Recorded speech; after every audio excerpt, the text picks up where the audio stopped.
Good morning, you're watching A News. I'm Dilek Tuna. Here are the headlines for the hour. Israeli Prime Minister Benjamin Netanyahu has ordered talks for the release of hostages in Gaza and approved a major assault on Gaza City. California lawmakers have approved a redistricting package that could give Democrats 5 more seats in Congress. 2 separate attacks in Colombia killed 17 people. The government blames the defunct FARC group.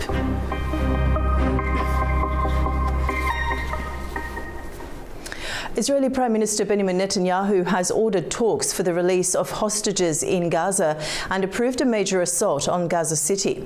The move comes as Israel prepares to intensify operations despite international calls for a ceasefire. Israeli Prime Minister Benjamin Netanyahu said Thursday that Israel will start talks on freeing hostages and ending the war. Speaking to soldiers near the Gaza border, Netanyahu confirmed that he had reviewed and was preparing to approve military plans for a full-scale assault on Gaza City. I greatly appreciate the presence of the reserve soldiers and, of course, the regular army for this vital goal. At the same time, I have issued instructions to begin immediate negotiations for the release of all our hostages and an end to the war on terms acceptable to Israel. His remarks marked Israel's first response to a ceasefire plan put forward by Egypt and Qatar earlier this week, which Hamas has already accepted.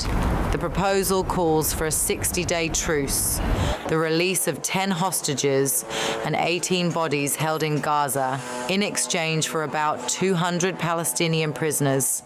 Once the temporary ceasefire begins, both sides would then negotiate toward a permanent agreement, including the release of the remaining captives.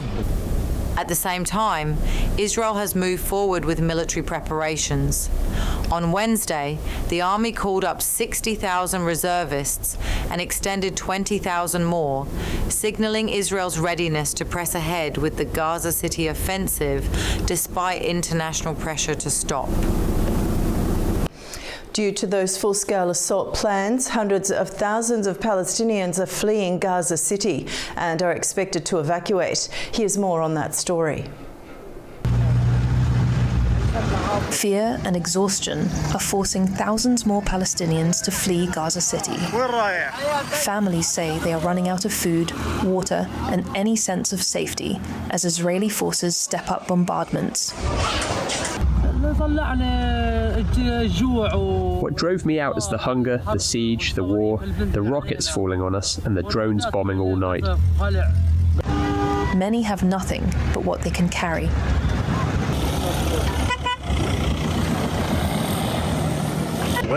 We are being displaced from one area to another. No tent or anything. We are isolated in the streets, and no one cares about us. We have no shelter, no food, no drink or anything. Things are very, very difficult for us. I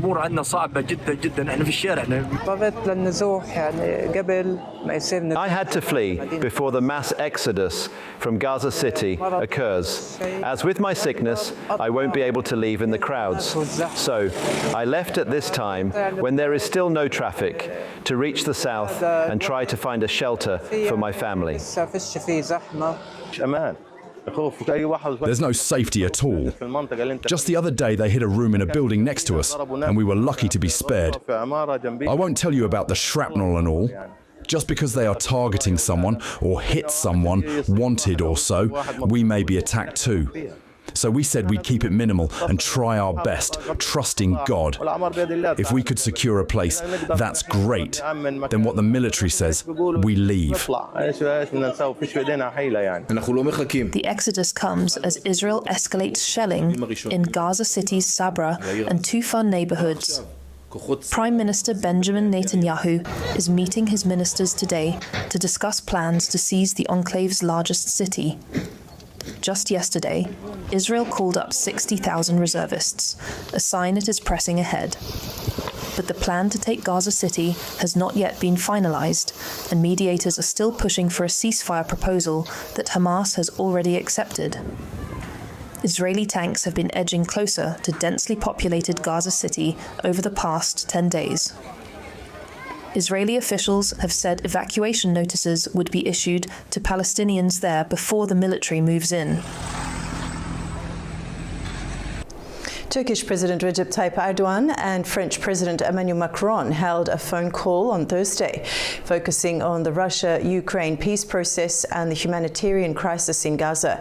Erdogan welcomed France's recognition of Palestine. He also reiterated Turkey's readiness to host peace initiatives between Ukraine and Russia, while both leaders agreed to deepen bilateral cooperation, particularly in defence, and to continue discussions at the UN General Assembly in September. Ukrainian President Volodymyr Zelensky, in his evening video address, reported that Russia launched a massive attack overnight, including 574 drones and 40 missiles. Ukrainian forces intercepted a large portion of the assault, but some strikes still hit civilian targets, including an American-owned household appliance factory in Mukachevo. He also shared his views on two potential peace talk formats. There are two negotiation formats which realistically can bring progress, and one of these is to meet at the leadership level. A bilateral format of Ukraine-Russia, and a trilateral one, Ukraine-US-Russia. We discussed that in Washington. Putin talked about that during his call to President Trump. Now, what we hear from Russia is just, truth be told, simply indecent. They are trying to get away from the need to hold a meeting. They don't want to end this war. They carry on with massive strikes on Ukraine and very tough assaults on the front line, and even launch missiles on an American company similar to many of other absolutely civilian targets of ours. Colombia has been shaken by two deadly attacks in a single day, one in the city of Cali and another in Medellin. Authorities say the violence marks a sharp escalation by dissident rebel groups and drug cartels. At least 5 people were killed and dozens more injured after a car bomb exploded in the Colombian city of Cali. Authorities say the blast struck near the Marco Fidel Suarez Military Aviation School in the north of the city. Police confirmed 36 people were injured and described the explosion as a terrorist attack. I was inside the offices of Quiero Coco when the explosion was heard. We were all thrown to the floor, and we managed to get out as best we could. I am coming from the medical center here, where I was treated. Several buildings and schools were evacuated as security forces secured the area. Colombia's president, Gustavo Petro, accused the dissident faction led by Iván Mordisco, a former commander of the Revolutionary Armed Forces of Colombia, known as FARC. What happened in Cali shows us the transformation of what has been called Iván Mordisco's dissidence into a terrorist act. Let me explain myself. It is not the same thing to engage in combat, where both groups are armed, as it is to kill unarmed civilians. What happened in Cali is an act that spreads panic among the civilian population, killing them systematically, because it is the second time this has happened during my administration. There have been a high number of civilians killed systematically. Earlier the same day, a separate attack targeted a police helicopter near Medellin. The aircraft was on a mission when it was hit by a drone and crashed to the ground. At least 12 people, including police officers, were killed. President Gustavo Petro confirmed he will lead a security council with the military to define new protection measures for citizens. Violence in Colombia has escalated in recent months as security forces clash with rebels, paramilitary groups, and drug cartels.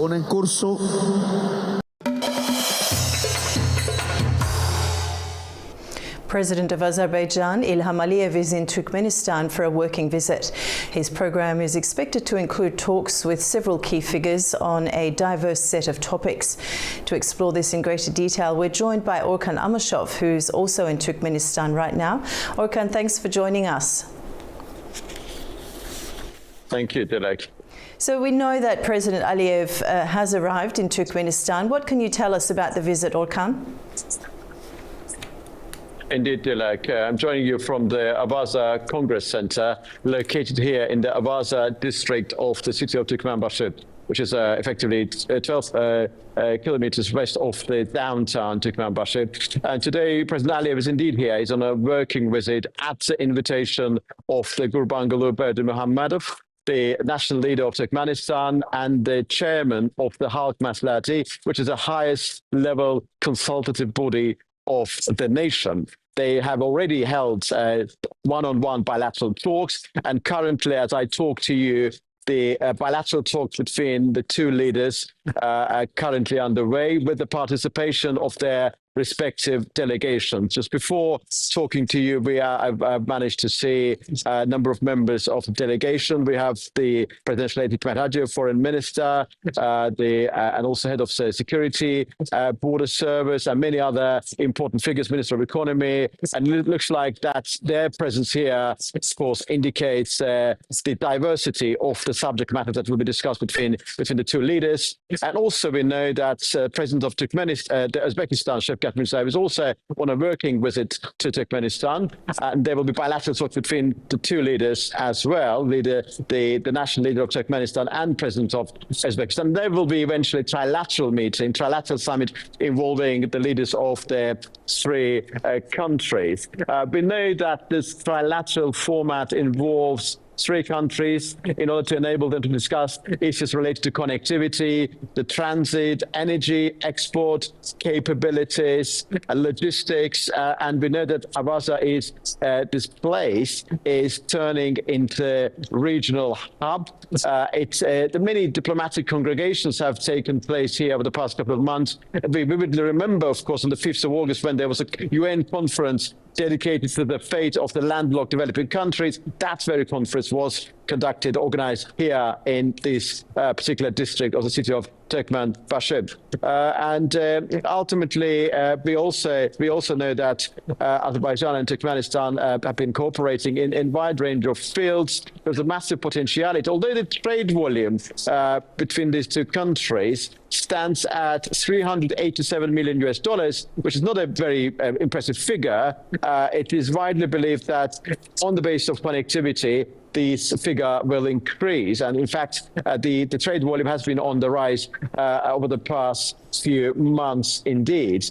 And also, of course, the turning point in the bilateral relations between these two countries was the year 2018, when the Convention on the Legal Status of the Caspian Sea was adopted and ratified. That was a critical, of course, moment enabling these two countries to cooperate in the Caspian. And we know that in early 2021, the Azerbaijan and Turkmenistan agreed on the joint exploration and development of Dostluk field, which contains about 30 billion cubic meters of natural gas.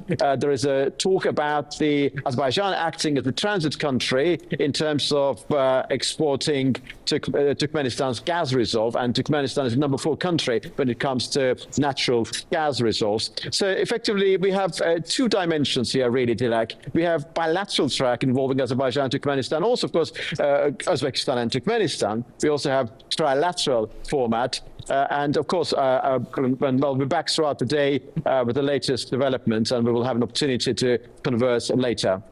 Okay, Okan, certainly sounds like there's a packed agenda there today, and as you said, we'll definitely talk to you again later in the day. Thank you. Thank you, Lex. Thank you. Armenian Prime Minister Nikol Pashinyan said the government plans to introduce simplified regulations at all of the country's border crossings, including those with Azerbaijan. Pashinyan said the reforms aim to improve the business climate and make export, import and transit procedures easier. He linked the initiative to ongoing efforts to reopen regional communications under agreements reached in Washington. The Prime Minister stressed that creating a smoother trade environment is vital for Armenia's economic growth. Azerbaijan SOCAR will invest $7 billion in Turkey's petrochemical sector, reinforcing its role as the country's largest foreign investor. Our correspondent Aliya Aziz brings us the latest details. Ankara says Azerbaijan's SOCAR is preparing a $7 billion petrochemical investment in Turkey, a move Turkish Vice President Cevdet Yılmaz says will support major growth and macroeconomic stability. He says that preliminary engineering is complete under Turkey's master plan, and the government hopes the project will move forward as soon as possible, arguing that every dollar of domestic output will help narrow the current account shortages. SOCAR is Turkey's biggest foreign investor, with over $18 billion in energy, petrochemicals, and logistics.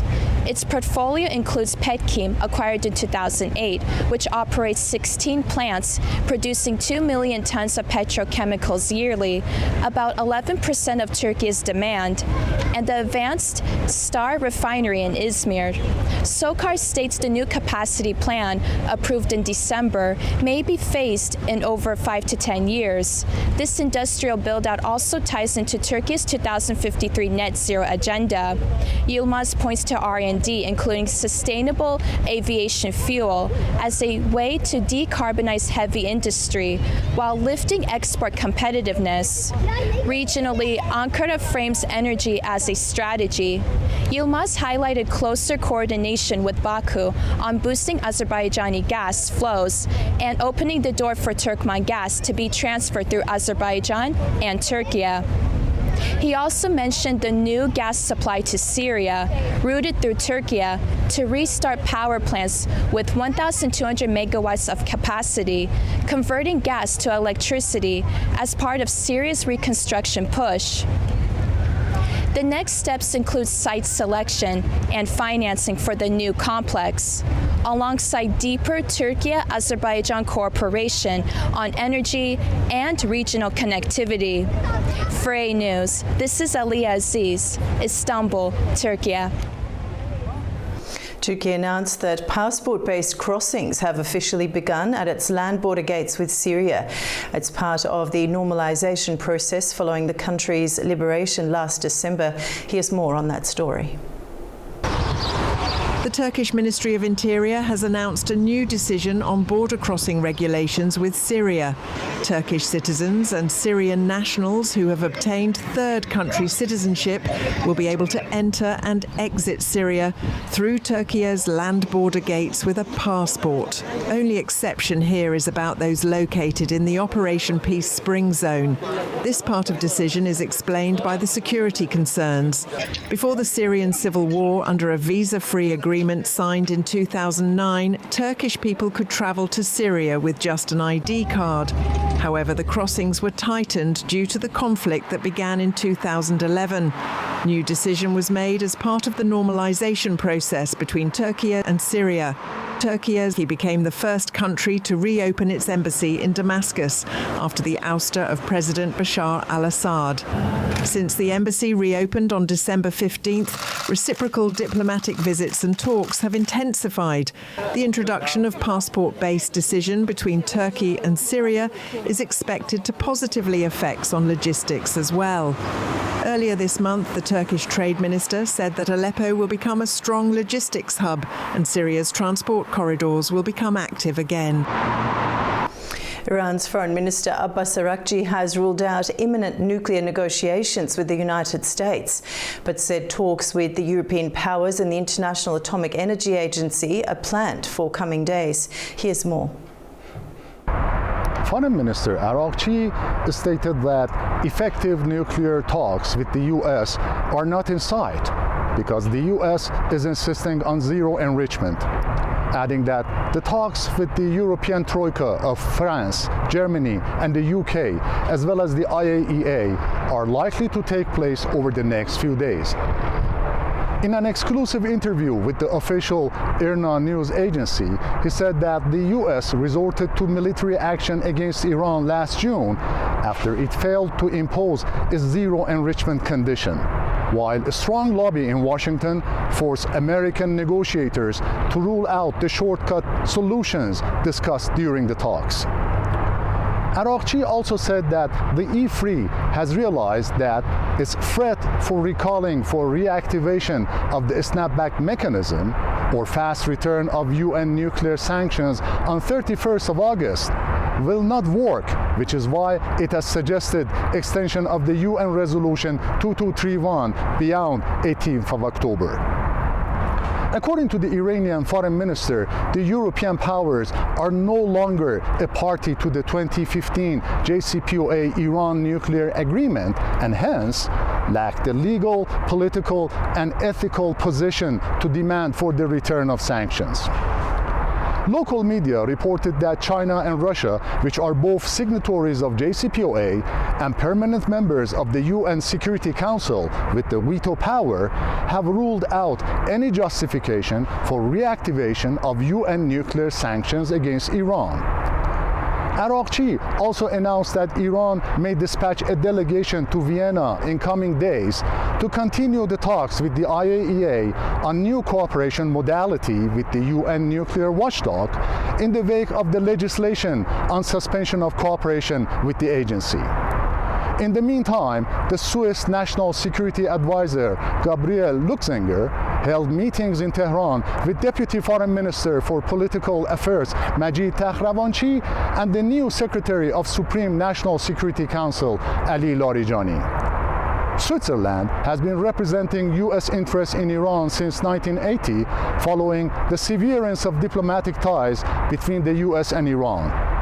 There were unconfirmed reports that Luxinger may have forwarded a message from Washington for resumption of the nuclear talks with Tehran. Turad Shiralilu, reporting for A News TV, Tehran. Kazakh President Kassym-Jomart Tokayev has arrived in the Kyrgyz Republic for an official visit. At Manas International Airport, he was welcomed by Kyrgyz President Sadir Japarov. The leaders are set to hold bilateral talks on key issues of cooperation and attend the 7th meeting of the Supreme Interstate Council of Kazakhstan and Kyrgyzstan. An active week of diplomacy continues in Bishkek. The city recently hosted an important meeting with Saida Mirziyoyeva, head of the administration of the President of Uzbekistan. She set the stage for the upcoming visit of President Shavkat Mirziyoyev to Kyrgyzstan. Here's more from our correspondent Fariza Kalimurzina in Almaty, Kazakhstan. Kyrgyzstan and Uzbekistan aim to raise their bilateral trade turnover to a new level, up to $2 billion per year. This intention was expressed during negotiations in Bishkek and became one of the key outcomes of the visit by the head of the administration of the President of Uzbekistan, Saida Mirziyoyeva. Meetings with Kyrgyzstan's President Sadir Japarov and Prime Minister Adilbek Kasymaliyev covered a wide range of issues, from the economy to humanitarian cooperation. Special attention was given to trade and economic relations. Prime Minister Kasymaliyev emphasized that Uzbekistan remains one of Kyrgyzstan's leading investors and trade partners. Among the priority projects are the construction of the Kambarata Hydroelectric Power Station 1 and the Uzbekistan-Kyrgyzstan-China Railway. The Kambarata HPP-1 is not just an ambitious hydroelectric project on the Naryn River. It represents an opportunity for Kyrgyzstan to become the largest exporter of clean electricity in the region, with the plant's capacity estimated at approximately 5.5 billion kilowatt-hours per year. The Uzbekistan-Kyrgyzstan-China Railway is a key route that can cut the distance from China to Europe by 1,000 kilometers and reduce transit time by a whole week. For Kyrgyzstan, it means breaking free from a logistical bottleneck, while for Uzbekistan, it opens up new transit opportunities. The railway is expected to handle up to 15 million tons of freight annually. The visit of the head of the administration of the President of Uzbekistan took place ahead of the expected visit of President Shavkat Mirziyoyev to Kyrgyzstan. The media have announced the visit, but the exact date is not yet known. Also, on August 22nd, Bishkek will host Kazakhstan's President Kassym-Jomart Tokayev. Leaders are expected to focus on strengthening bilateral ties and exploring new opportunities for Kyrgyz-Kazakh cooperation. From Almaty, Kazakhstan, Fariza Kalimurzina, A News. You're up to date with world news for the hour. Stay tuned to A News and have a great morning.